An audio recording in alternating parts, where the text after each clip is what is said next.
So let's talk about the associative property of vector addition. And all that basically means is that if we take three vectors, or any number of vectors rather, but for this case let's just work with three.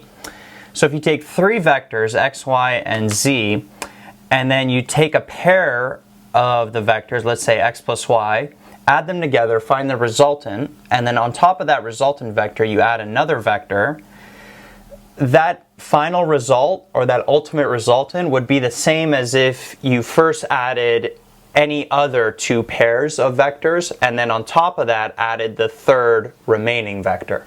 So this property is best shown through a diagram. So I got this rectangle here and its side lengths are represented by these vectors x, y, and z.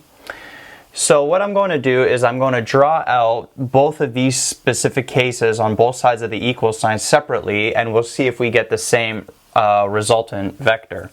So let's start with this side. So we have to first work with the brackets. So vector x plus vector y. So vector x looks like this. Vector y is like this. So this is x. This is y. So the resultant of those two vectors added together would be right here.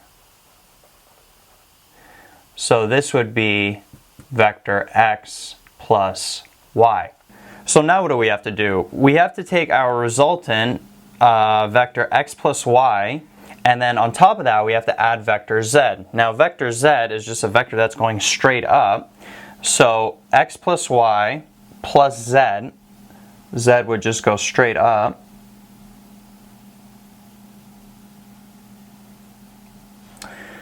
So the ultimate resultant is this vector right here, straight across. So this vector here is x plus y plus z, which is what we were looking for originally. So as a recap, we first work with the bracket, so we found the resultant vector of x plus y, so this x plus y. And then we redrew it here, so x plus y, and then we have to add z on top of that, so then our final resultant vector is x plus y plus z. Now let's work with our next case. So we got vector x plus the resultant of y plus z. So let's work with the bracket first. Let's find what the resultant vector of y plus z would be. So y, the y vector just goes straight across.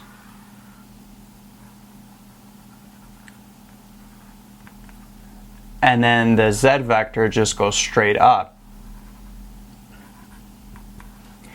So the resultant of both of these vectors added would be right here.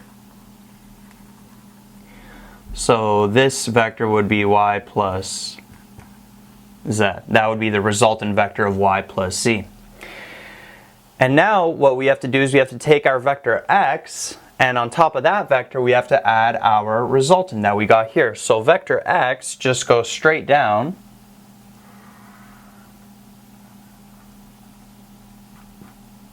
Like that.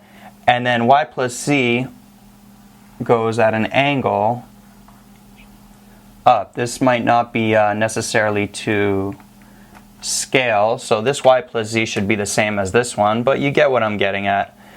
So the resultant vector of x plus this vector y plus z would look something like this. The resultant would be here. So this would be x plus bracket y plus z. And notice how this resultant is the same as this resultant here. They should have the same direction, same magnitude. So with this diagram we prove the associative property of vector addition.